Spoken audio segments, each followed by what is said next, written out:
Hey guys, we're back Hi. again. Hey. Another week. Another week, live in living color, back on YouTube. It's been an exciting week for us. It's been a busy week. Very busy. Yeah, Very we've got a busy. lot going on. And it's going to be great for our listeners because we have been working very hard doing a lot of interviews over the last couple days. And we have a couple more scheduled over the next couple days. So we have a lot of content to get out there. It's going to be exciting. I want to say a lot of excitement for our listeners and our viewers.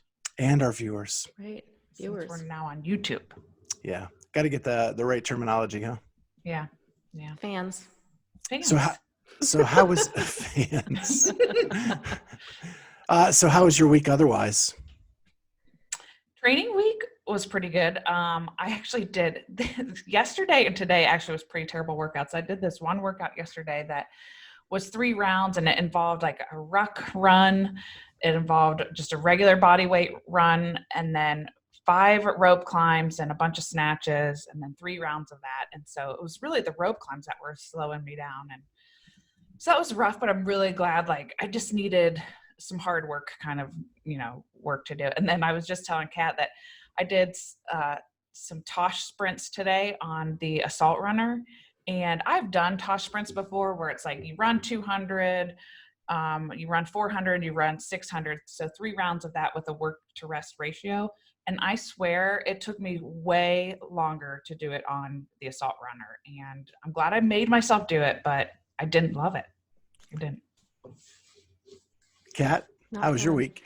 I had an okay week. I trained Tuesday, Wednesday, Thursday. Got this crazy headache on Thursday night and took Friday, Saturday off. I literally on my Whoop strap yesterday, I think my strain was like 2.5.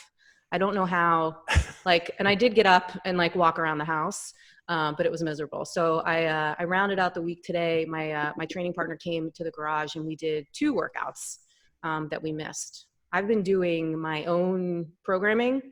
And so it's been hard. I feel bad for the people that actually follow it because it's tough. But you do it, so I do it. I think that's important. I wish I had done some of them ahead of time because I will literally post it on Instagram and then I'll do a little follow-up afterwards and I'll say things like, I changed it and this is what I did because it was hard.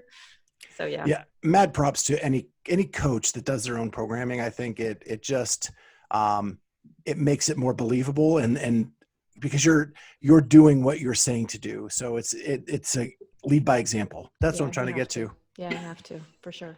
It's been tough. Yeah. So my week has been utter chaos. We did some social media things to kind of promote the show. And we got a lot of feedback from some different athletes after that. So it was kind of a mad rush to kind of get everything scheduled because we had all these athletes who wanted to come on the show after we did that, which was crazy and awesome and all that. And at the same time, I lost internet for 6 days. I know that it's a first world problem to lose internet. But OMG, when you are a podcaster and you're working from home during a quarantine and there's no internet, it is unreal. Yeah. What happened? Did a squirrel chew through the cable or what? So I really don't know what the end result was. Friday, the tech came and he replaced everything from the receptacle that comes up out of the ground in my backyard to my modem, including the modem. Everything is brand new and it still wouldn't work. So they had to have maintenance. It was on the internet provider's end. So it was either the receptacle or before, and they actually got it fixed. I guess Friday night, I didn't know it until Saturday morning because I had to reset everything and have them activate everything. But yep, we're back up and running now. Did they take care of you as far as your billing? They are, yes, I do not have to pay this month's bill. Okay. Oh, good. Well, which is nice. I won't sell out who it was, but I will just say that listening to you describe how you handled the response of your frustration on their Facebook page was a highlight for me of the week. So I appreciated the humor there. Yeah, I have a little bit of a temper when it comes to customer service. Okay, as you should. I have told companies that I will burn them down, their house down on the internet when they don't provide me the service I think I deserve. And so I kind of did that again this week in a very creative fashion. It was very clever. It really was. So yeah, that was fun. Workout wise, I'm still struggling with the back. And one of the things that happened is I had an appointment scheduled with my chiropractor to kind of get realigned. And because of the internet issue, I could not go because the tech was sitting in my house and I wasn't going to leave my wife alone with the tech just for trust reasons and stuff. Not for my wife, but, I don't know this tech from Adam. And so, yeah. So anyway, it's been a rough week. I have gotten some, as Charlie puts it, prison workouts in. Lots of push-ups, lots of air squats. I'm doing step-ups on my basement steps, just like up and down the steps. Yeah. For reps, doing what I can. Yeah. Just got to move. Yep. And so that's kind of been my week and training week. But I'm most excited about the guests that we have talked to this week, and especially one that we are airing today. So if you've been a listener of the show, I think in every episode, I've dropped this person's name. I think. At least once, sometimes twice. At least one. I mean, at least I try to incorporate this particular guest into every episode, whether it be my favorite thing on the internet or just good news to share. And so Kat knew about this from being a listener, now a co-host, and she worked some magic, and I'm going to let her announce who our guest is. Yeah, so I had a few connections. I used to volunteer actually for the grid league. They called us a gridler. It was like a barbell wrangler for their combine. So I had some contacts there through the brawlers. I had an old friend who moved away and came back, and he was actually on the team with Con Porter. And so I reached out to my buddy, who basically told me, listen, if you've reached out to Con and he said he hasn't responded yet, he probably doesn't want to come on your podcast. And so I was like, oh crap, well, I'm going to try anyway. So I tried to reach out to him, and I dropped my buddy's name, just in the communication, and somehow, Con responded, and he was really, into doing it. I think maybe timing was everything sometimes when you reach out to these folks. So he was real responsive, real receptive, and we got him. We got him on the show. And it was an amazing interview. Yeah. Yeah, it really was. Yeah. I have to say, I've always liked Con Porter, but I didn't love him like Amy and Kat kind of do. But after this interview, he definitely went up in my eyes a lot, and how open and frank and raw he really was in his talk. Yeah. Yeah. He's not just another pretty face. No. So with that, let's roll that footage. Hey, Con, how's it going? Hey, buddy. Good, thank you. Good. Glad you could be on with us today. We're so excited. This is our second international podcast. So cool. Yeah. So just wanted to see how you were doing, introduce you to our crowd. You are a 6-time CrossFit Games qualifier. Hopefully you get to take advantage of that 6th qualification. Yes. We'll see how that goes. 5 times as an individual and 1 time as a team. And so in this crazy time, I know it's been really crazy in Australia. You guys went through the brush fires at the beginning of the year. Yeah, I saw a great meme actually where someone had the picture of the Jumanji board, and they said, whoever started playing this in 2020, you need to finish the game now because it's just been wild down here. And now we're in the quarantine. So what's that like in Australia? So it varies state to state. I'm in New South Wales, in Sydney. Like I'm right in the city is where I live. Just clarifying that statement. Yeah. And we are probably the worst in terms of the quarantine and the lockdown laws at the moment. So we are basically at what they call stage 3, which means there's effectively 16 reasons you can leave your house. Now, one of those, it's a lot of grey areas. So, for example, I'm doing this podcast currently from a gym. I'm one of the owners of the gym. So technically I'm allowed to use the gym to get it. And I guess also training is a part of my job. I live in a 1-bedroom apartment. I can't put a whole bunch of equipment in there. I can kind of fit a bike and a dumbbell. That's about it. So you can leave your home for things like work if you can't do your work at home, or to exercise, or to go and get food and essentials. Then obviously essential workers and stuff as well can leave their home. But like it's pretty serious. Like there's a lot of people have lost their jobs, and that the actual spread of the disease is not at the kind of level that it is. I know for you guys in the States, I've got a lot of friends over there. I know things are quite hectic for you guys over there. So that's we're certainly not quite there in terms of that. But yeah, the government's sort of slowly restricting more and more things, and it's certainly changed the day-to-day, everyone's day-to-day life significantly, but so it has everywhere in the world. Yeah, we're in Ohio, 3 of us. One of us is in Delaware. In Ohio, we're kind of in the peak for what they're predicting our level to be, and kind of soon on the downhill. So we're hoping to be out that's good news. Relatively soon.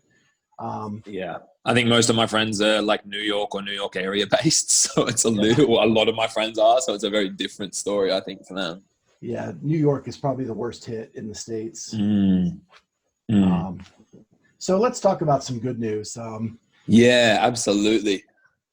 So what is your family like? Are you able to see them at all right now? And how important are they in your life? So I'm not able to see my family. They live on the Central Coast, which is about an hour and a half north of Sydney. So that's where I grew up. My brothers both still live at the family house, a nice house up there. And yeah, they're great. I'm super close with my family, my parents, and my younger brothers, especially my parents though. I think I sort of left home quite young, and my other brothers have been home, they're both younger than me, but they've been home for a long time. So I think that I'm stoked that they're there for my mum and dad. Mum and dad, though, they're both essential workers. So dad works in Aboriginal health. So he still commutes down, goes to work every day in a medical and sort of like a help centre for Indigenous Australians. And then mum is a midwife. So she's still working in hospitals, delivering babies. And they're both still kind of chopping along and doing their jobs. They both love their jobs. And I'm stoked that they're able to do that. But I certainly worry about them. And, with the long weekend just going, we are essential travel is banned. You can't drive probably more than sort of 10 to 15 minutes where we are. And police are enforcing that. So unfortunately, I would have loved to have gone up and spent some time with them, but I sort of chat to them maybe once every second day on the phone, and check in with my brothers who are kind of there as well, and I think they're all looking after each other really, really well. But I certainly do miss them. Dad used to work at the gym that I train at, so I used to see him every day, and it's been an adjustment in of itself not seeing him every day. So certainly not being able to see him at all has been pretty crazy. Although he did sneak over the other day and pick up a camera. So, my family is sorry. That's okay. I was going to say, but you do have your companion Koa. Yep, he's there all day, every day. Actually, he's at doggy daycare today. Oh. Yeah, I needed a Koa free day today. Oh, really? Nah, he's great. He's at that age where he's just so big and just getting into everything. So we're supposed to move out of the place that we're in currently a while ago. I wanted a bigger place for him, but but with everything that's going on, obviously that's kind of gone on the back burner now, and still looking at places, but then it certainly isn't priority. So he's just kind of he just loves getting into everything. And I think as well, because I'm there all day, every day, and he's still only a puppy, he's almost regressed back to getting a little bit of separation anxiety. So if I do leave the house, he'll just stand at the door and cry. Or even last night we went to bed and he's just standing at the bedroom door crying as well. And I was like, Ben, he hasn't done that in ages. So I was like, I think he needs to go to doggy daycare for a day, be like around other dogs and other people. So he's not just with me constantly and getting into those bad habits again from that like real little puppy age. Mm-hmm. And so your other companion is Gemma, right? Yeah. And you guys have been she's at home together since 2016. Is that correct? Yeah, mid-year, just after regionals 2016, I think we sort of officially got together. Okay. But she's an essential worker as well. So she's actually she works in the hospital. She's in admin. So she is at work every single day as well. So yeah, I think in some respects though, that's kind of nice. I am very, very big on having my own time and my own space. And I think that if we were like on top of each other in the tiny little 1-bedroom apartment with co-op non-stop, we drive each other nuts. So yeah, it's kind of nice that we are still able to keep a semblance of normality about our lives with, you know, her being able to go and do her job and me being able to come into the gym and stuff like that as well. I 100% hear you there. Yeah. Yeah. So what was growing up, what did you do athletically? I played rugby and surf lifesaving was kind of my two main sports. So surf lifesaving, that was featured in the Australian Championship? It was the flags. Yes, that was one of my favorite events actually. It's I was bummed they didn't have a live stream, but apparently you could watch it watch it from someone's camera on an Instagram live, because I felt like that event could have been one of the coolest events from a viewing perspective. Like it would have been unreal to watch. It's like the concept of that event for surf lifesaving, putting it in the context of CrossFit, really cool event to see like a bunch of really good athletes go head to head at. Well, the pictures were amazing that people were posting on social media from that event with the sand flying everywhere. I'm kind of sad we didn't get to see it, because in the States, we don't really know what that game is. But it looks like a blast. It's like, it's pretty straightforward. You have 10 people on the start line. They all line up facing the other way. And then you have 9 sticks. So one person gets out. Or maybe sometimes they have two less sticks, so 8 sticks. And when it's done properly, it's kind of like full contact. You can use your shoulders. You can do whatever you want to do to kind of, get that flag off other people, dive. You've got to really put your body on the line and be willing to kind of get involved in a little bit of kind of argy-bargy, if you will. So I don't think there's ever been athlete-to-athlete contact, intentional athlete-to-athlete contact allowed in any CrossFit competition. So I think that was pretty cool. So it was a lot like rugby. Yeah, well, I think you look at like the kind of Aussie contingency, most of the boys come from that rugby or have a bit of it. Like surf lifesaving is just kind of a sport. If you live near a beach and you're a sporty kid, you probably will have done surf lifesaving at some point in time. It's as much just about learning water safety as it is about competition. So you would have had a lot of people competing that have probably done the flags before and then also played some sort of contact sport, whether it's rugby league, rugby union, or Australian rules. So that would have been a really good little mix to get everyone in and amongst it. So how long did you play rugby? Oh man, my dad's Kiwi, so it's like religion for them. So as soon as I was old enough to pick up, I was the eldest son. As soon as I was old enough to like legally play rugby, I think I played 2 years older than I actually was, just because that was, I think, the youngest you could possibly be to be allowed to go and play. And yeah, that would have been maybe like 9 years old I started, and then probably went through, I think I played even a rugby league a year before that. So maybe like 8 years old through till I was 20. That's awesome. Yeah, So I love it. It was a great sport. So another sport I wanted to talk about, just touch on briefly, is tribal clash. Yeah. We saw the Buttery Bros, their YouTube vlog, and featured them winning it. You guys came in second, correct?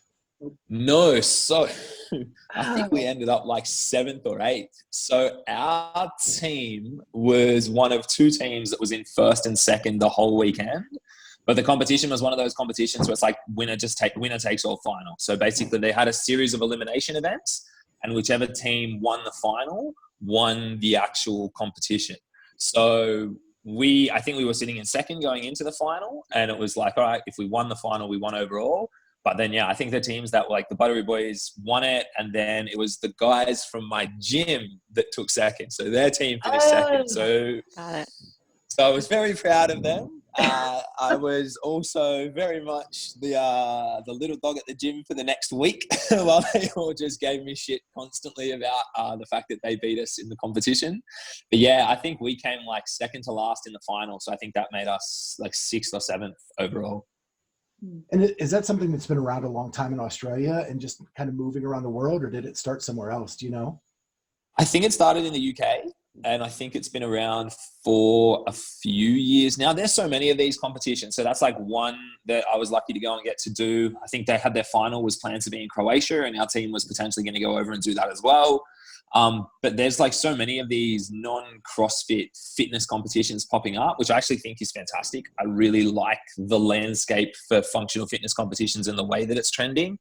But I've done other ones, like one called the Turf Games, which started in the UK, and then that's now UK and Sydney that they have their events. And they've started to, I think they even had one in LA recently. There's Tribal Clash. There's there's all sorts of these different events, and they're awesome. Like, I really enjoy the variety of different competitions that you can do now. Were you inspired by Charlie's mullet? How good is it? No, I was inspired. Yeah. Were you inspired to have a mullet just like Charlie from Tribal Clash? Oh, no. Look, I'll probably keep the long hair as is. I don't know if I'll go for the mullet yet. I think he was a bit of a trendsetter. He had it in there before the Tiger King even came out. So I guess he can kind of claim to be the original mullet. But no, it was very good, though. Very, very good. He's a top bloke, too. Yeah. Well, I'm going to turn the questions over to some of the other co-hosts for a little while. So, Khan, you mentioned that you left home at an early age. What precipitated that? So I grew up on the Central Coast of New South Wales, beautiful part of the world. But it was very much quiet coastal town, or not so much quiet, but just like small coastal town. And I think Australia is such that you've got kind of Sydney and maybe Brisbane, Melbourne, or Sydney, Melbourne, maybe Brisbane. Your kind of big sort of businessy hubs, and that's kind of where you go, I guess, if you want to have a career. So I moved out with my two best mates and my girlfriend at the time. Both my mates and my girlfriend were going to the same university, and then I wanted to go to university as well. So I actually I studied a communications degree for my first time round at university with a major in journalism, and I got obviously most of the work in that industry is in big cities. So that was one of the reasons that I went down to Sydney as well. Ended up only working very briefly in that industry. But I guess it was just, I get out of the small sort of town, get out of the Central Coast, sort of expand all our opportunities. My friends were doing it. My partner at the time wanted to do it as well. So I was on board. I've always been one to put my hand up for something new and different. Like, I'm very, very big on like that sort of thing. Like, I love going to new places, like traveling to new places, and just kind of, make a big decision and then sort of deal with all the fallout from it afterwards, which is a good and a bad thing sometimes. But yeah, I think that was a big part of why I wanted to go down to the big city, and I guess like a fresh start, something different, and a lot more, or I perceived it to have a lot more opportunities. And as much as I love the Central Coast, and I'll probably end up back there one day, maybe when I'm older, but Sydney is my favorite place in the world. I'm so happy to call this city home. Yeah. So I have to tell you that I've been on this podcast for several episodes, and I give you tons of shout outs every week. Just so Oh, wicked. But Thank you. I've been drawn to talk to you for a couple of different reasons. And two of the main reasons is, number one, because you've been such an advocate for mental health, not only just in this arena of CrossFit, but just as an athlete and as a male. And I've wanted to kind of share that with people here in the US. And then the other is because of play. So I am a preschool teacher, and I am an advocate for play. And so I was on your website and saw your quote and how you define play. And that is very, similar to things that I advocate for. And so talk to us a little bit about being the founder of CrossFit Play and why that speaks to you. So I guess for me, I was going to get a bit of feedback there. Sorry. I guess for me,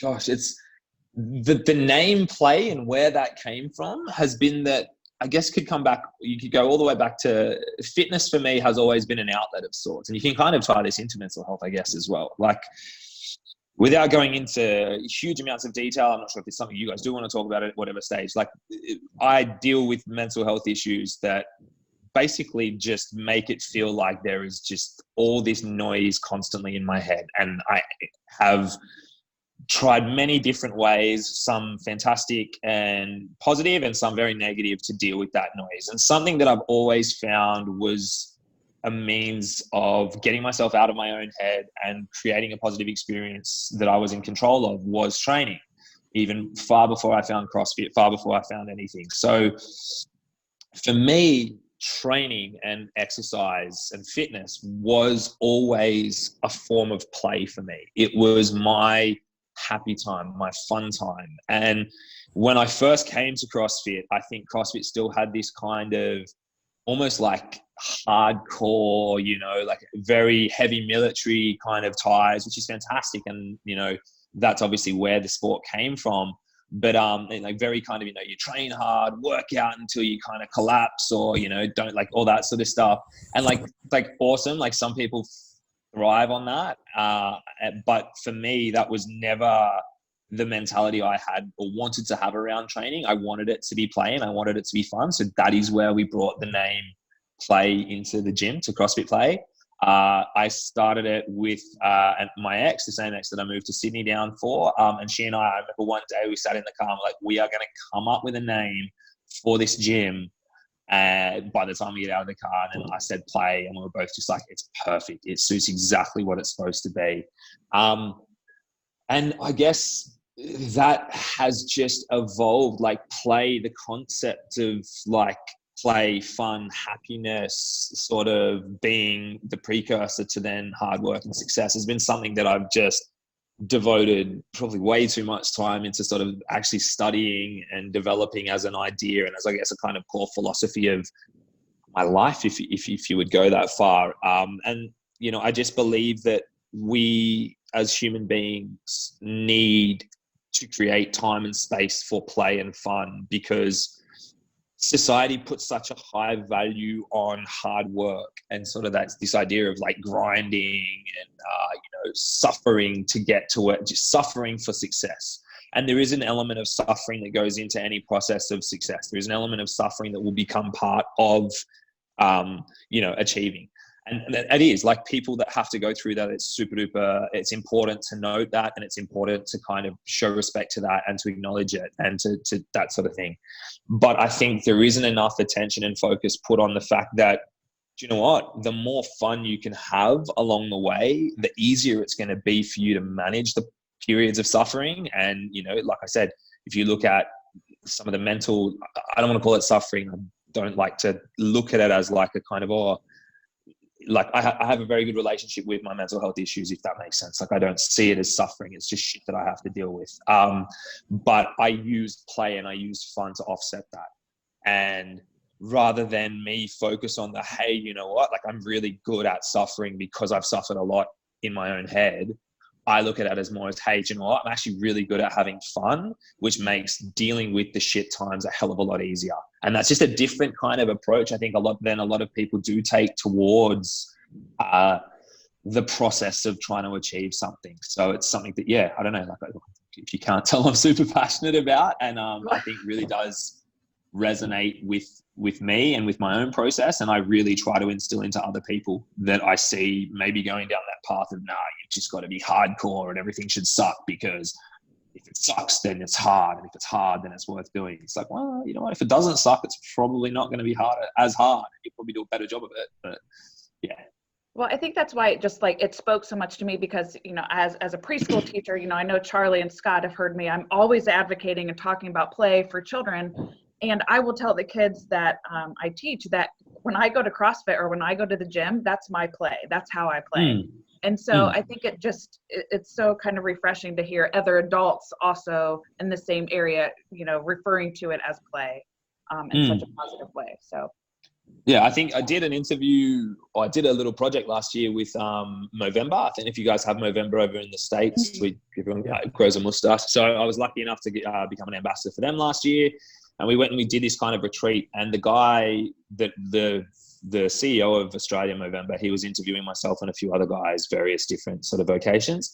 And he asked, what was something like what are routines or things that we did every day to kind of keep ourselves mentally healthy or whatever it was. And I don't know why I've been thinking about it actually. I don't even know what for whatever reason, but I said, like, there's 4 things that I want to do every single day. If I do those 4 things in a day, I feel good. If I do those 4 things in a day, my day has had meaning and purpose that ties into my own core values and the type of person that I want to be. And they were move, learn, give, and play.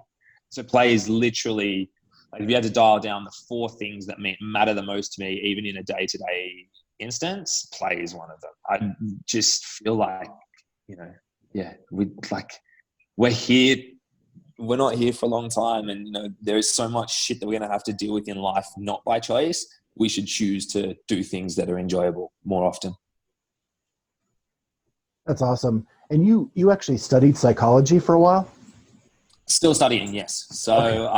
I was doing it full time. I kind of started doing it full time, did a year full time, then dropped back to part time for a year, and then took a semester off, and then I'm back to part time now. So I'm studying both psychology and counselling. I'm hoping to finish the counselling component of my course mid-year this year and be able to start practicing clinically as a counsellor.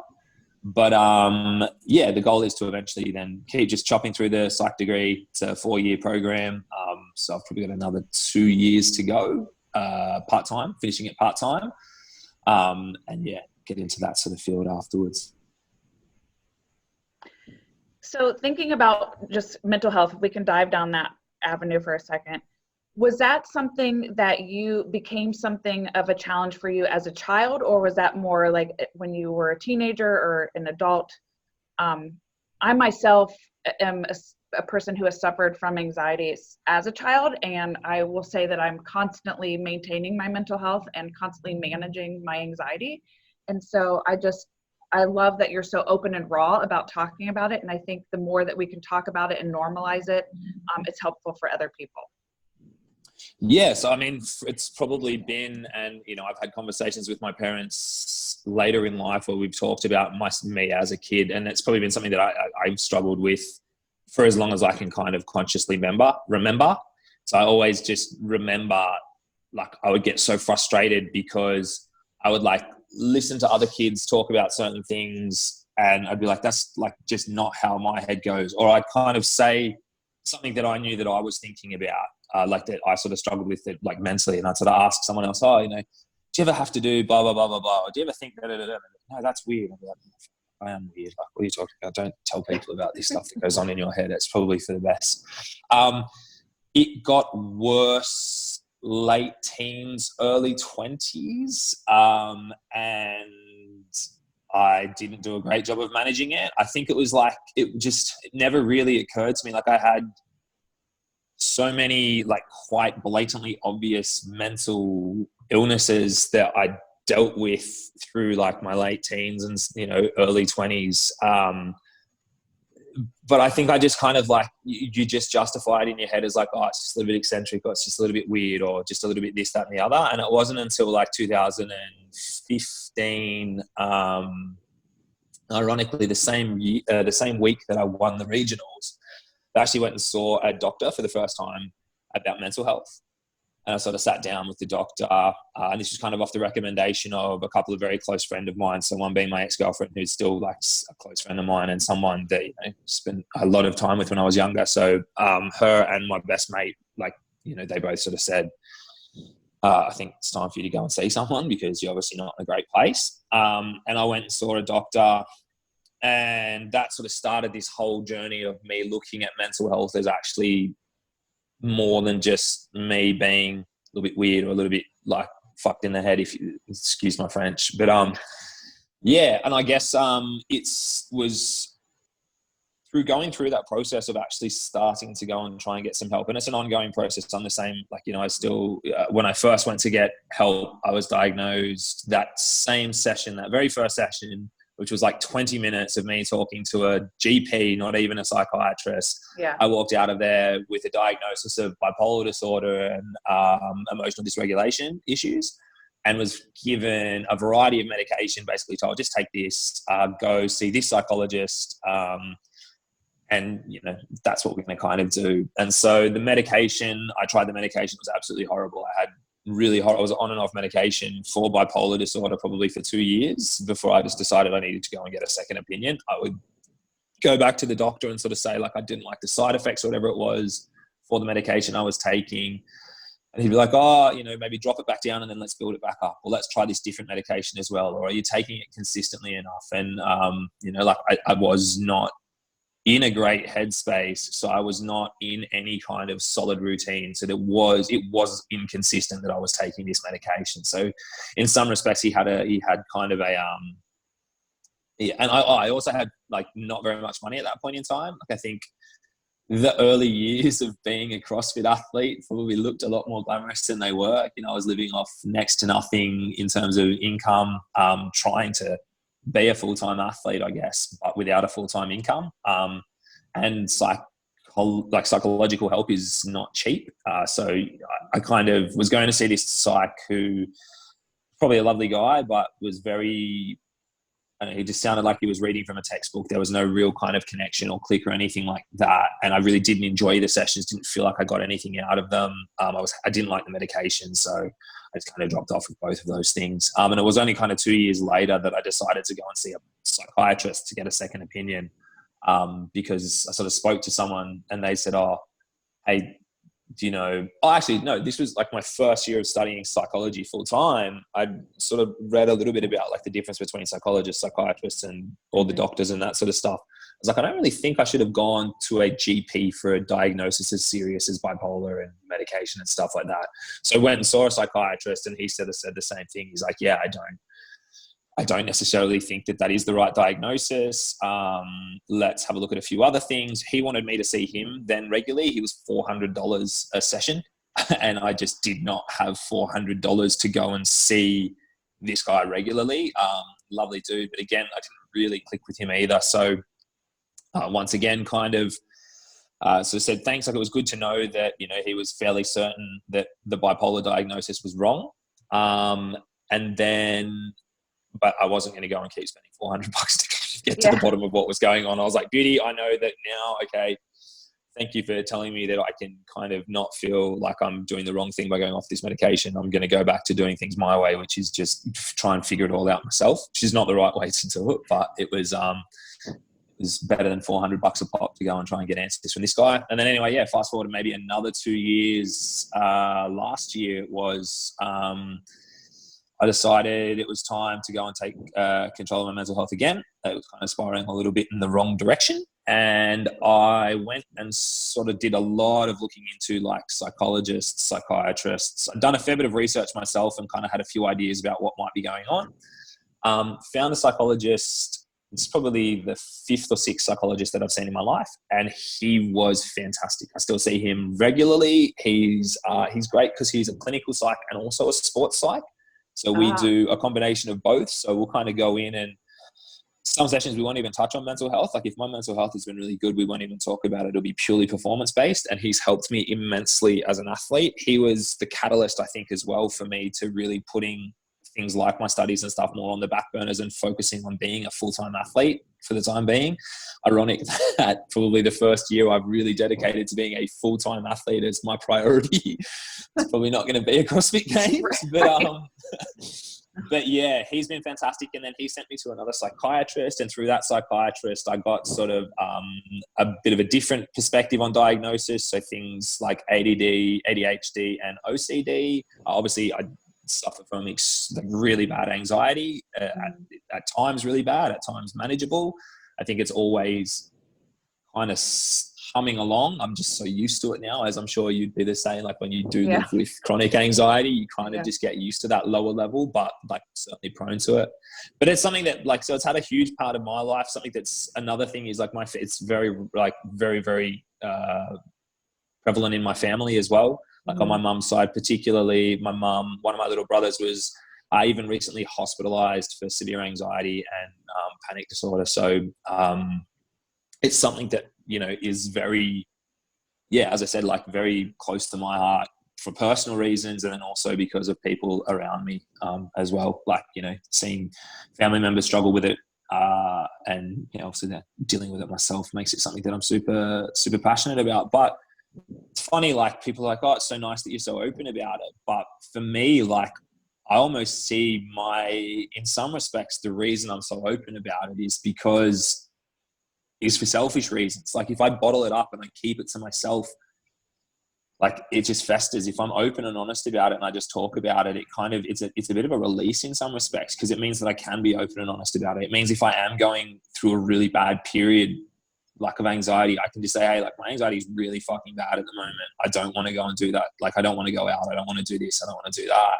And like people will give you that space. And the way that I kind of see it or justify it is if someone breaks their arm, you know, there's going to be things they can't do while their arm is broken, and they're going to be like, oh, I can't do that without a broken arm, or like, oh, you know, my broken arm's really hurting right now, or like, you know, whatever it is. I don't know why mental health should be any different to that. And I don't know why talking about it should be any different. I don't know why talking about getting help for it should be any different. Like, you know, you go to a new gym. What's the first thing you tell your friends? I just started this new gym. You start a new diet. People don't shut up about their diets. Why the hell should going to therapy or going to like a support group or something like that for mental health, why should that be any different? Yeah, I totally agree. And I don't view it as a selfish thing at all. You know, like I view it as you're speaking up for your needs, or it's just another tool for coping is by talking about it and sharing it with other people. 100%. So I know that you also, though, I just been listening to your new podcast. So why don't you give us a shout out about your new podcast called Sweat Therapy?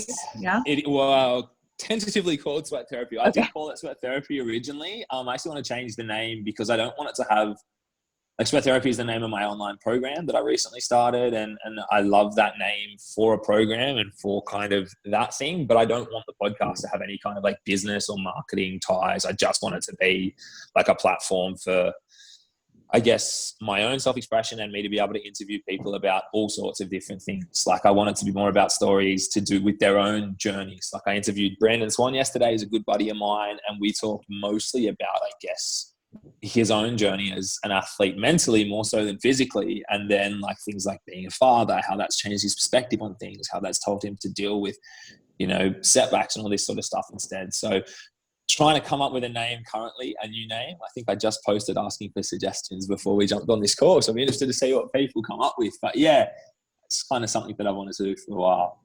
But you definitely talk in that first episode, though, a lot, though, just kind of about your mindset and talking about your self-talk, your self-sabotage, or just kind of a mindset. And so I think that was a great first episode to kind of to get in there to think about some other ways to maybe approach your self-talk with some of those challenges. So I just wanted to make sure that our listeners could have a shout out to find that. Oh, thank you. Thank you very much. So talk to us about some of your tattoos there. Oh, I've got a few, haven't I? I Yeah. think I've got, like, at last count, somewhere around like 21, 22. I'm going to say like maybe, no, not 50%. Let's go with 30% were probably whilst intoxicated. Don't drink and get tattoos, guys. It doesn't always work out great. No, I've collected them all over the place, like all over the world. Yeah, some have, like, some of the small, like, little ones have huge meaning to me. Like this one on my thumb, I'll show you guys, like the double arrow there. So that actually corresponds with, I'm going to see how this works here. Hang on, guys. I love this. Yeah.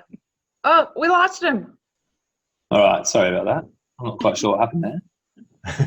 Yeah, that didn't go as No more planned. No more getting up and showing my leg on the podcast. I'll just stay normal, normal-ish. Yeah, so the double arrow, it there actually corresponds to a tattoo I have on my shin, and I got that tattoo 2015 when I was going through a bit of a tough time mentally. And the one on my shin, it's 2 arrowheads, and one arrowhead is completely empty, and the other arrowhead has it was done by a traditional like Cook Island, a Māori tattoo artist. So from the Cook Islands, which is where my dad's from, and it was done in the Cook Islands, and it's a symbol for like the storm, for chaos. So what the 2 arrows were supposed to represent was, one was empty, for when you feel empty inside, and the other was chaos, for when you feel completely overwhelmed and all over the place inside. And the idea by putting them inside an arrow was that you can, when you feel those things, you always have the opportunity to keep moving forward.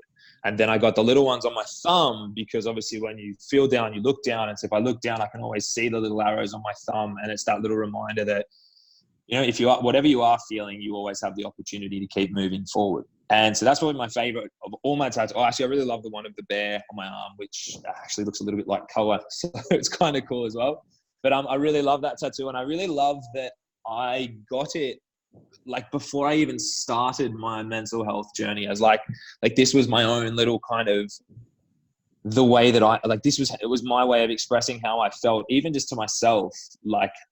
And it was, yeah. And then obviously, like with everything that kind of ensued afterwards, it made a lot of sense as to, you know, why that was what I felt. But it symbolized something that I've been feeling for so long. And it was almost like my little reminder to myself that, hey, like, you're going to keep feeling like you've always, like, these are feelings that are going to happen throughout your life, and it's always going to be that way, but you can keep moving forward. Like, you don't get hung up on it. You can keep moving forward. So that's probably my favorite of the collection. Or this one, the one that looks like a bear, like the geometric bear, but actually kind of looks a little bit like color. So I like those two a lot. So let's go into a little bit about your CrossFit life. You've been to the games 4 times as an individual and once as a team. So what was the motivation to go team last year as opposed to individual? I think the new format. I think it was funny, the day that they said that there was going to be, you could do super teams, I got off a flight. I can't remember where I was coming back from, but I remember getting in a car and sitting down, reading that article. As I was reading it, I saw Rob Downton, his name, the owner of Raw Strength. He's Jess Coughlin's partner. So his name flashed on my phone that he was calling me. I knew straight away he was going to ask if I wanted to do a super team. And I was like, you know what? Why not? I don't know what this new format is going to be like. Let's just kind of have some fun as a team, navigate this new look CrossFit Games season. And honestly, so I sort of said, as long as we had a good crew, and we did, we had an amazing crew of people. I was down, and yeah, we kind of made that decision. We qualified super early, which was cool. And then, yeah, I don't know. It was just a great opportunity to navigate the new season, to have a look at how it all looked out, you know, and I'm glad that we did do it that way. Yeah, I don't know. I just don't think I love individual competition. I would do team again in the future, but I just don't think I'm done as an individual. So that's why I went back again this year. So with you saying that you're really focusing on being an individual this year and a full-time athlete really for the first time in your career, that showed a lot at Pandaland. I mean, you and Hepner went toe-to-toe throughout that competition, and that's a top 10 games finisher, and you beat him, and you hung with him on all those workouts. Do you think this was your breakout year as an individual competitor? I don't like to speak in hypotheticals. I think this is the most work I've ever put in to every aspect of being an individual athlete. I am really disappointed that I, as of yet, haven't had an opportunity since Pandaland to test that. I forewent going and doing the Australian CrossFit Championships because I was actually supposed to be competing in Germany and Egypt, and I was really looking forward to seeing how I was traveling with my training at those events, testing out a few things strategy-wise, and then coming back and then sort of building towards the games. It's hard to say. Like, I had a good showing at Pandaland. There was a couple of, in some events that didn't particularly favor me, like 5 events, and 2 of them really weren't wheelhouse, being heavy barbell stuff. But yeah, like, I'm stoked with how I performed there. I think I performed as well as I could. Was nursing a bit of a back injury at the time, which is sort of under wraps at the moment. But it's hard to say. I feel like I'm in the best place I've ever been as an athlete. I'm certainly the fittest, strongest, most well-rounded I've ever been. And I love that. It is a huge part of what's keeping me motivated, even though there is no kind of foreseeable event in the future, because I don't want to drop off from where I'm at, what I've managed to do in the kind of last 12 to 18 months. But at the same time, it's hard to say. Like I could go to the games and get cut first event. Who knows? Sport's a sport. Like there's no givens in this sport at all. So do you feel? Sure. Oh, go ahead. Do you have a coach, Con? Not really, no. I kind of have had coaches in the past. I've then done my own programming completely. I've sort of taken bits and pieces. I have a great group of people to bounce ideas off, but I don't have a coach, no. So at the moment, though, I have someone that's doing something, like, for example, at the moment, I have someone that's writing endurance programming for me. If I want to get a little bit of help with my Olympic weightlifting, I've got like Sonny Webster lives around the corner from me. He's obviously former Olympian, a brilliant Olympic weightlifter. So I have people that if I'm like, man, I just want to get some eyes on while I'm doing some lifting, I can ask Sonny. If I'm like, oh, I want to get some ideas for some endurance stuff, I'll ask this person. I also sometimes just get sick of writing programming. So I have sort of a couple of programs that I'll look at day to day and sort of take bits and pieces from for my own training as well. And then, just kind of juggle it all together. I think I would guess though then as well, I've got my psych, who's a sports psych. So he's also a coach in some respects, my mental coach, if you will. Have you noticed this year that you got a little less nervous competing? With that mind work that you were doing with your therapist? No, but I don't think so. I'm still just an anxious ball of nerves sitting at the local cafe, let alone taking the competition floor. But what's something really powerful that's helped me deal with that is reframing those nerves as the powerful teaching tools that they are. Like when I go into a competition and I feel nervous, I'm so aware that I have reframed those nerves as necessary stepping stones to to growth. And so I know that by then taking the competition floor, like let's say I feel really anxious, really stressed, really nervous, and I don't want to do it. I'll come up with 1,000,001 reasons why I can't do it, or 1,000,001 reasons why I shouldn't do it, and I can pull out, and I'll justify this and this and this and this, and it's super easy for me to do that, just given the way that I am. But then ignoring all of that bullshit, let's call it what it is, and then taking the competition floor, despite feeling that sickening feeling of nerves beforehand, like there is enough growth in that, and there's enough meaning and purpose behind that I just accept them and deal with them. Like they're just there. Nerves don't make me any less of an athlete. So they're just part of the process for me. But no, I don't get any less nervous. I wish I did. I wish I had a means of like, people are like, yeah, I just don't get nervous. I'm like, fuck you guys. Bullshit's probably. But if you don't get nervous, then like I envy you. Yeah. I love that. People always are like, oh, I don't understand why how you get so nervous, or why do you care so much about this, or like, oh, I don't need this, or why do you do that? I'm like, well, like, good for you. Like the beautiful thing about us all is we're all so different that like, fuck you guys. Like I do get nervous and I hate it, but it's just part of the process, part of the journey. What's so hard about though anxiety is because anxiety is more about this internal pressure, not necessarily external pressure of what other people's expectations, but what your own expectations are for your own performance. Oh, 100%. Yeah. And it's like, it's hard to explain it. Like, it's not just being nervous. It's like you are playing out every possible, most catastrophic outcome from every possible situation all the time. But you know that it's like, you kind of on some level know that it's irrational and that it's logically all in your own head. Yeah. But you're like, and everyone's like, oh, just like think about it rationally. I'm like, I can't think about it rationally. It's what the fucking disease is. Like, I can't do that. Like I can if I'm not anxious, but if I am really anxious, like that's just how I am. I mean, I'm super lucky that the people around me, like Jem's fantastic. Well, Jem's pretty good at it. Some of my mates are pretty good at it too. Like understanding that if I am super anxious, like sometimes like don't try to fix it, because that's the worst thing that you can do for someone that is dealing with a genuine, like we are, which is how long say people that are going through stuff like our reaction as a human being, and I'm guilty of this as well. If someone comes to me and like, oh man, I'm really upset about something, I'm really like, you want to fix that. You want to fix it in that given moment. But sometimes the best way to fix it is to just let it play out. And then when the person isn't super duper anxious or super duper upset, go through that. So that's the other thing, that like, if I know that I'm really anxious going into a competition, or I know that I'm going to be really anxious, I will just put myself in a situation where I don't have to deal with other people that are trying to fix that anxiety. I don't have to try and function in any other way outside of just being anxious in my little hotel room. I think I watched Borat the night before the Handleland competition.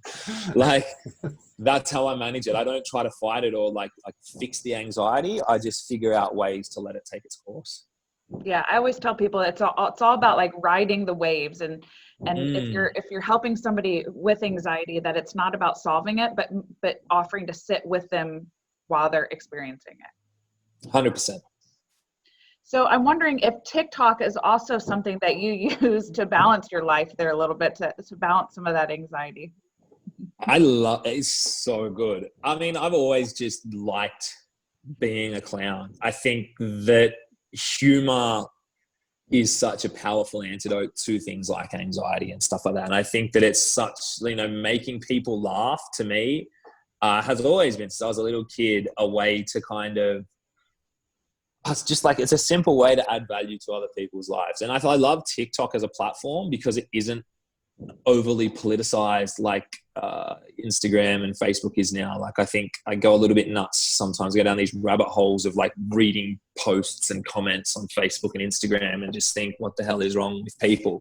But TikTok isn't that. It's just people being idiots. Like, it's just people making silly little dance videos or funny little videos, taking the piss out of themselves or each other. And it's really just nice, simple. Let's call it play. Let's call it mental play. Just, you can sit on there and flick through these stupid little videos, and it's a bit of a mental deload from, particularly at the moment, everyone with their 10 cents worth on the COVID virus and what we should all be doing and what everyone's doing wrong and why everyone except them is a bad person. And, oh man, like I like that little break from that. Yeah, for sure. Kat, Oh, go ahead. I know you had some things that you wanted to ask on, so I just want to make sure I give you the opportunity. So sorry. No, you're good. I think, we could go into a rabbit hole and talk about, more game stuff. We could talk about grid a little bit, but I think, everything that we talked about regarding the mental health was really sort of the focus tonight. And I'm glad we got to cover all that. By all means, shoot some games or some grid questions at me. Like, I do also work out. I promise you guys I'm still training, and I love my fitness and stuff just as much as the mental health. All right, well, let's talk about grid then, because that's when I started following you. How did you get into that? Honestly, I was training my ass off, and I hadn't made the games yet, and I was not sure I was ever going to make the CrossFit games because I just felt like that was this ridiculous goal. But then someone said that they were starting a team sport version of CrossFit where you get paid to be a professional athlete in the US. And I thought, you know what? I make very little money here in Australia. There's nothing like that here. It's going to be really hard to make the CrossFit games, but maybe I'll be good enough to make one of these kind of teams. If there's going to be all these different teams, I'm going to try it out. And I just put my hand up, went and tried out in Boston. I got picked for a team, and yeah, like that was it. I ended up making the games shortly after the initial combine for grid. Actually made the games before I got officially picked in a team, but then I got picked in the DC team. Had issues with my visa the first year, so I wasn't actually able to go across, and that was a whole nightmare in of itself. I'd basically, that was crazy. And then like there was even more drama with the next season where like the former owner of the team had basically told me there was this full-time job for me waiting in America with, I think it was Becca from my team as well. And, I all but packed up and sorted my life out back home to basically move over to the States for an indefinite amount of time. And then we found out that he was, you know, effectively full of shit, and that was not the case at all. So I literally jumped on a plane, flew to Baltimore for the 2015 combine, effectively thinking that there was this like press tour organized for the team. And I got off the plane and I saw Justin Kotler, who's like a very close friend of mine now. Probably this all really started at this period. He was coaching me at the time. He's like, man, let's go get a beer and sit down. I got to tell you, like, this shit is hitting the fan with this season and with this sport and with everything that's going on here. So we sat down and he kind of filled me in on everything that was going on. I ended up just staying with him and his wife Ash for 2 weeks in New York. Like, one of my best mates was moving over to New York as well. So it worked out really, really well. And yeah, like, really started mine and Justin's friendship. I mean, Justin is still one of my closest friends. Like, him and Ash, like him and his wife are just such beautiful people. And I'm so thankful for having met them through Grid and through all the people that I kind of met through Grid. I think everyone that I really met through it were great.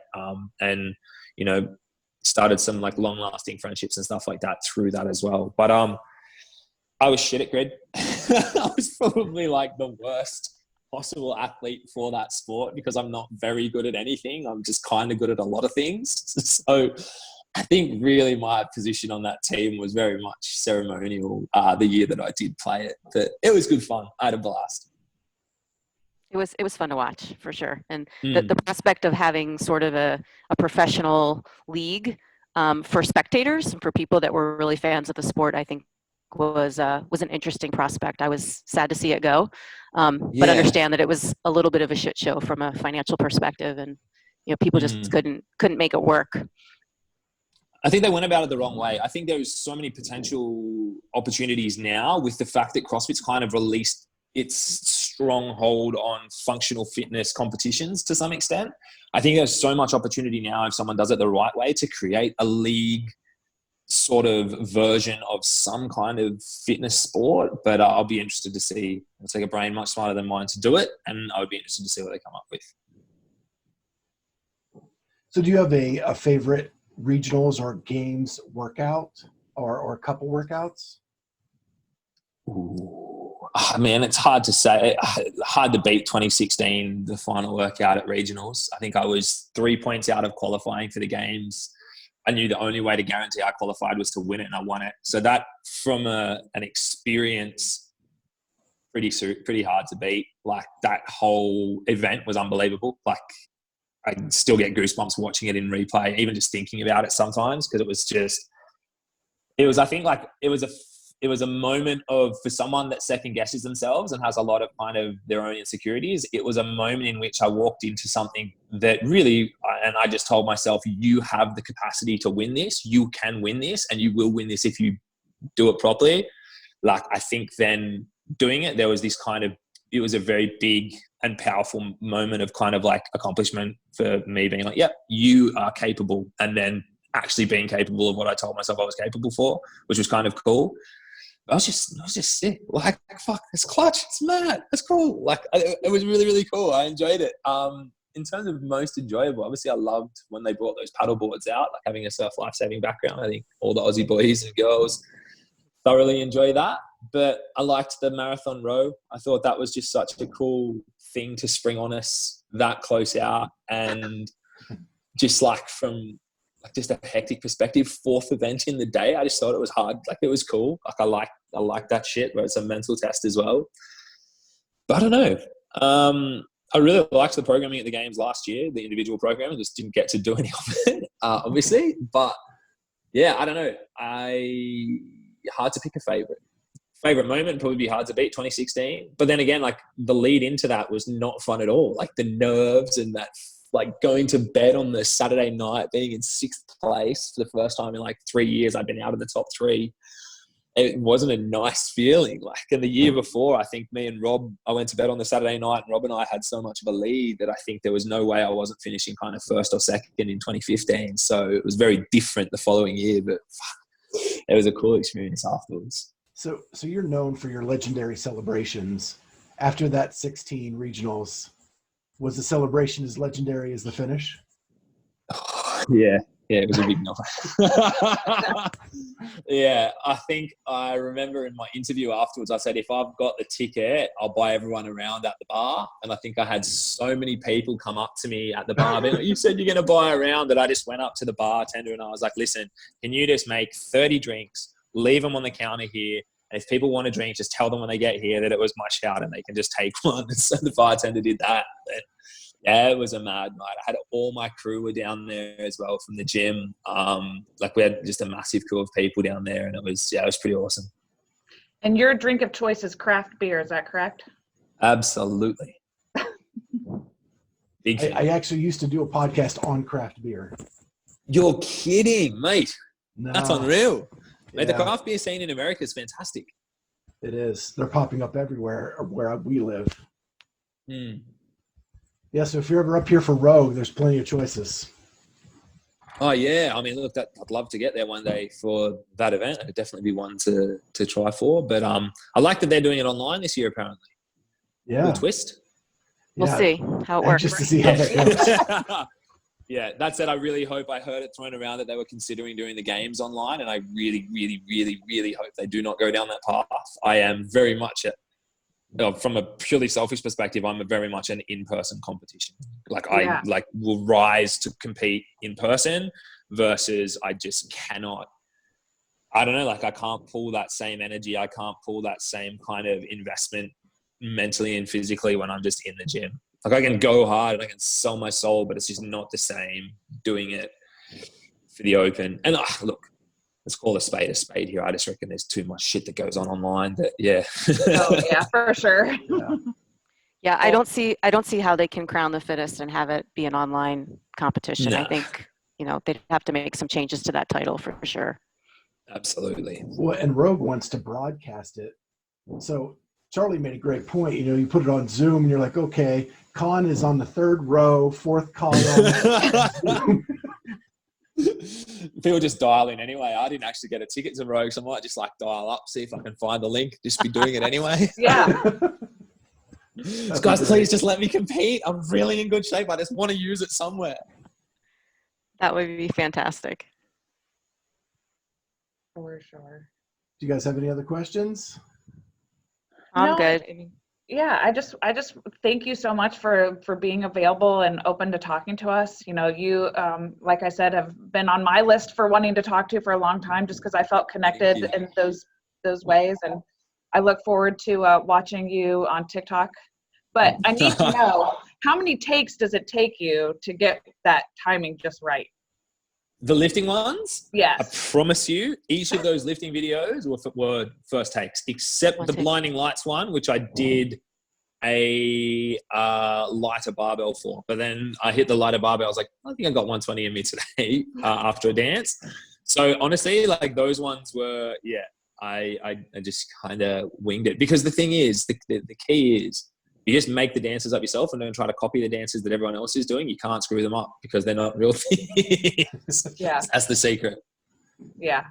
Well, thank you so much again, for being available and talking with us. And I look forward to hearing more of your podcast and for hopefully watching you at the games this year.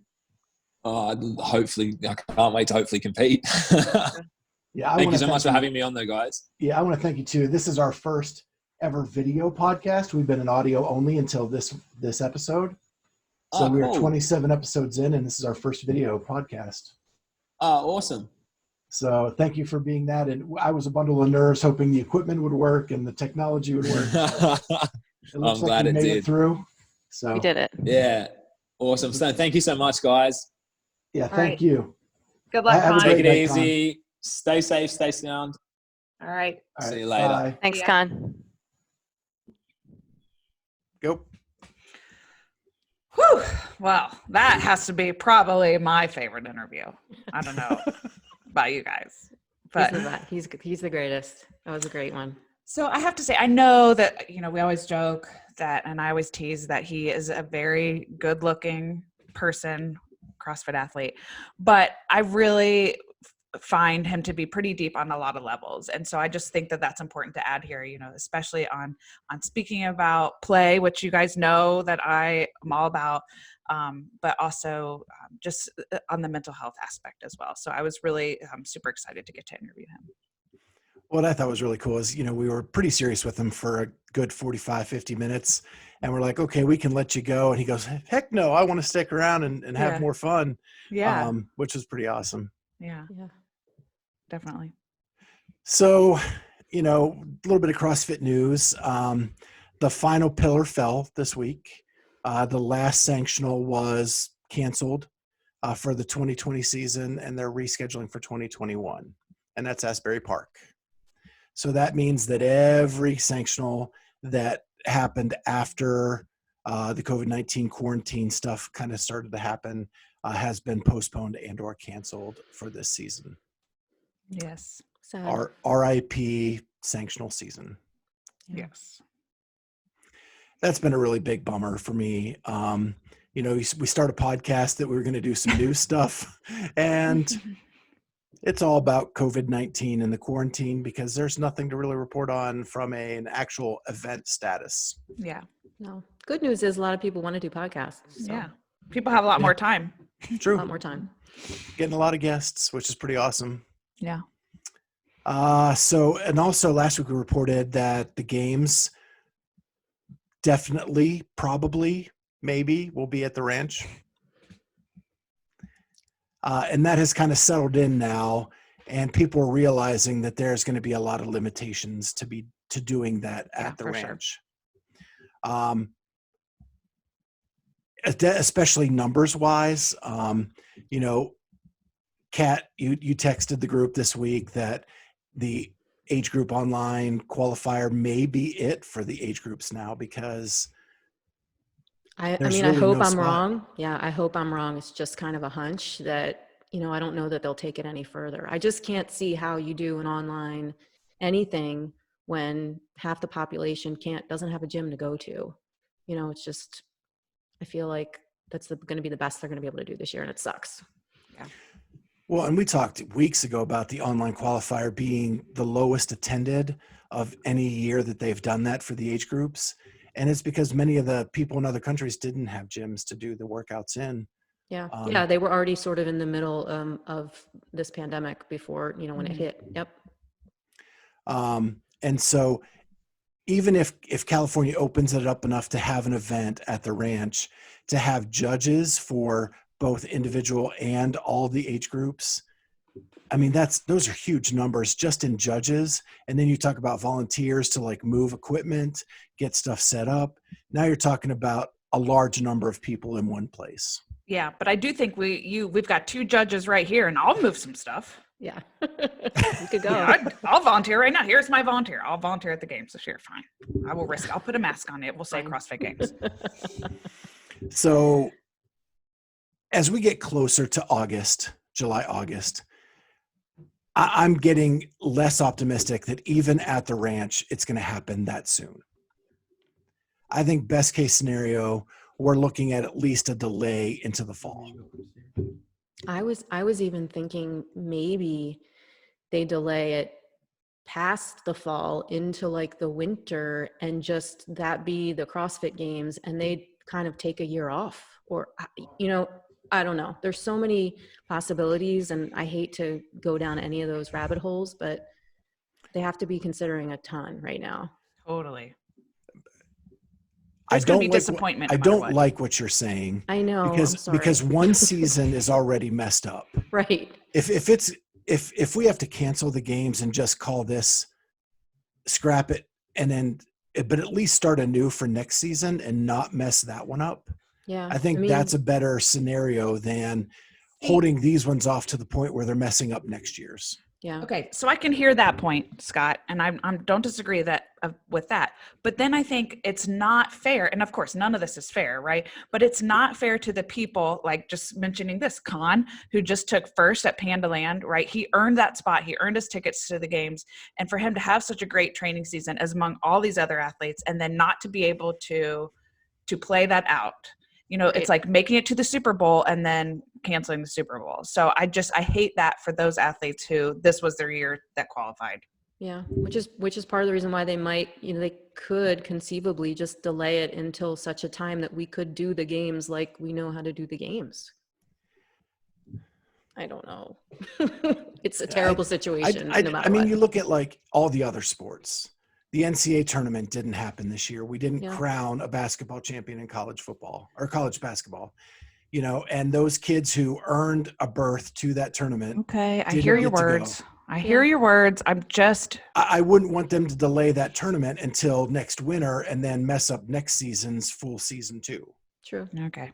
I hear everybody's words. Yeah. It sounds like we have a lot of different ideas about this, and we'll just have to wait. Maybe they let those people that qualified stay qualified for next year. Give them a wild. Give them like a wild card, right? Like, I mean, you figure the NCAA is doing that sort of with their spring athletes. They're letting them be eligible again for another year. True. Maybe they do that. I don't know.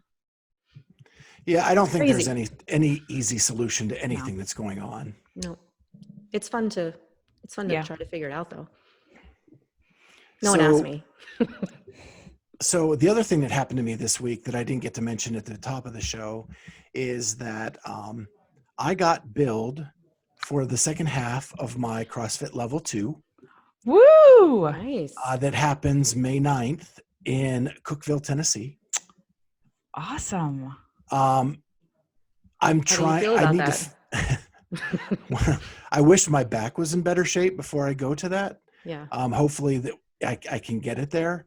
But dang, like I had already kind of given up hope that I was going to that in May. I thought it would be postponed for sure. That's awesome.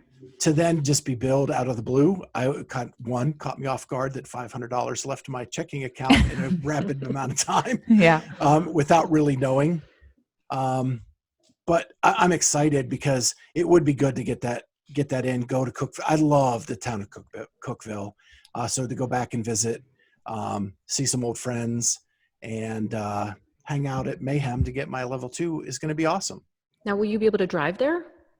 Yeah. Yeah. Okay. Yeah. See, I'd have to fly. So that's a sort of a no-brainer. Like it's a 6-7 hour trip to Cookeville for us. And we gain an hour because it's a new time zone. Okay. So it's not too bad. I hope it happens. I'm just trying to envision how they run a level 2 with appropriate social distancing. Yeah. There will be no tactile cues, I guess, right? Yeah. I mean, like that's that's how it's going to work. And maybe I still get an email that says, yeah, maybe they're just proceeding now and they needed my money now. And they'll email me in a week and say, yeah, you're postponed to August. Yeah. I don't know. Yeah. So my level 2 was going to be in King of Prussia, the first weekend of May. And I was just redoing it kind of for fun. I don't need to do it, but I guess I'll get the CEUs, for it. And I got the email last week that it was postponed to the end of August. Now, did you get billed for your? Well, I was kind of on that complimentary, I got invited to go kind of a thing. So I think each one of the instructors. And how do you just get that? Gets like a free pass, I think. Someone on seminar staff is sort of my unofficial mentor. And so she made it so that I could attend it. So I don't know about the money part of it, unfortunately. Because if I had to pay for it, I probably wouldn't do it, to be honest with you. It was more of I took my level 2 back in 2015 and it's changed a bunch of times since then. So I'm just really curious to see. Yeah, there's a test. It's like, God, I hope I pass the test. It's hard. Yeah. So yeah, I'm excited about that. It'd be fun. Thank goodness with the quarantine, I have been stockpiling some money into savings. So I was able to take that hit pretty easily. And it's probably the one time in the last 10 years I would have been able to take that without like, oh my gosh. But I was going to ask you, Scott, if you have anything that you can possibly say for this week's best thing on the internet. Well, since I didn't have internet. Right. I did use my phone to kind of do some things, and I did see something that was kind of humorous to me. I've used him a couple times. Nate Edwardson does these wacky. I think he's just spitballing ideas of things out there to see what sticks. But this week he ate everything that Rich Froning ate in a day, and did his normal like workout routine to see how he felt. So the big thing he did was he did intermittent fasting. Mm-hmm. So anybody who's been around CrossFit and heard about intermittent fasting, it takes a while. I think Nicole Carroll did like a daily blog of how it feels every day as you're getting into intermittent fasting and how long it took her to feel normal. So he did it day one, and he's going at it at the gym. He's going, I'm feeling great. Woo! I'm feeling awesome. Woo! And then the next thing you see is laying flat out back on the floor going, I don't feel so good. I did GHDs yesterday and my stomach is hurting by laughing. So if you have a minute, it's kind of humorous because he really pumps it up before he starts that I really don't like eating in the morning anyway, so this is going to be great for me. And then he's laying on his back going, oh, not feeling so good. That's great. Oh. Well, my favorite thing is something body positive from one of our former guests on the show, who is CrossFitter with a Sign, CrossFit Kate. Yeah, this was great. Yeah, Gordon. and So Kate good. Gordon. Yeah, she posted an Instagram video of her, in a bikini, standing in front of the camera and turning around, showing. And she just made a comment about like, "Have I gained weight during quarantine? Yes, I have. Do I have cellulite? Yep, lots of girls do." And she was like, "And you know what? I'm still able to do the things I want to do with my body." And I just think, and I'm so glad that there's so many CrossFitters get to see that kind of thing. And I just hope that we can maybe share that with other people, especially myself raising teenagers. I just think it's an important message to get out there about body positivity. So that was my favorite thing from the internet. That was and awesome. That got shared a lot. Yeah. I think CrossFit shared it and everybody picked up on it. It was eye-opening. Very cool. Yeah. Mm-hmm. So I was doing what I usually do before I go to bed, lying in bed with my phone, scrolling through Instagram, and a Con Porter going live notification comes up. So of course I click on it because it's Con, right? And he is frantically trying to get more than one person onto his live feed, which I think we all know can't be done. But he was on this sort of online challenge with Sean Sweeney. I think it was like an Australia versus US challenge. It was Sean Sweeney, Jason Carroll, Hunter McIntyre, and Will Morad. Will Morad didn't show up for the event, mind you. And then it was Jay Crouch, Maddie Sturt, Luke McMahon, and Con Porter on the Australian side. And they were all doing this 60-minute activity. Every minute on the minute, you do a shot of beer and 5 movements. And they were doing like 5 burpees and then the shot, and then they were doing squat jumps. But as it started, like no one could get their live feed to go. So I got like a notification that Sean Sweeney's going live, and then Maddie Sturt's going live, and all these people are going live, but you can't see everybody at one time. And somehow Justin Franco from the Morning Chalk Up sort of caught wind of this whole thing, and he got everybody on his Zoom account and went on YouTube Live to sort of broadcast it. So if you go to Morning Chalk Up, you should be able to see the full hour of activity. Everybody was dressed up like Joe Exotic. You can't make this stuff up, right? Like you have to go watch it now. I think there was, and how perfect that this goes with this week's episode. Exactly, right? Yeah, it was Con in all his glory. He was by himself in the gym, and I think Sean was like on the beach, and Hunter had on these like sequined trunks that were chafing his inner thigh, and we get like a close-up of all that like in perfect Hunter fashion. It is like internet gold pretty much. So yeah, check that out. Very entertaining. Yeah. And I'm pretty sure the Aussies won. Yeah, they did. I did tune in for a little bit of that. I did see Maddie Sturt drinking beer and doing cartwheels, as well as Con drinking beer and doing cartwheels. And I think I even saw Sean Sweeney doing it as well. Probably. None of them, I would say, had that Julie Fouché gymnast technique. I'm sure those cartwheels were maybe a half an hour in too, so you never know how much beer had been consumed prior to that. But it did definitely look like a good time. Yeah. Love it. I won't be trying it, but I'll watch it. Yeah, I'll watch it. Well, the last thing I just wanted to say is I need to thank my homie Mike Dorwalt for a couple posters that he gave me for my new backdrop. Yeah. Love them. I got Margot right there, Yeah. one of our former guests, and Annie T. My first CrossFit fandom Crush. and crush, yeah. Okay. When I first joined CrossFit back in the day. And so thanks to him for giving me that. And I actually have a Sam Briggs one that'll be up for next week. So here's my sad story about Sam Briggs and Margot Alvarez and those posters. So they were giving them away at the games last year. And so volunteers could, grab them the last day. And I had my little canisters of posters, and flying out of Madison was delayed like 4 different times. I ended up earning like $1,000 in American Airlines vouchers because I kept bumping myself to the next flight.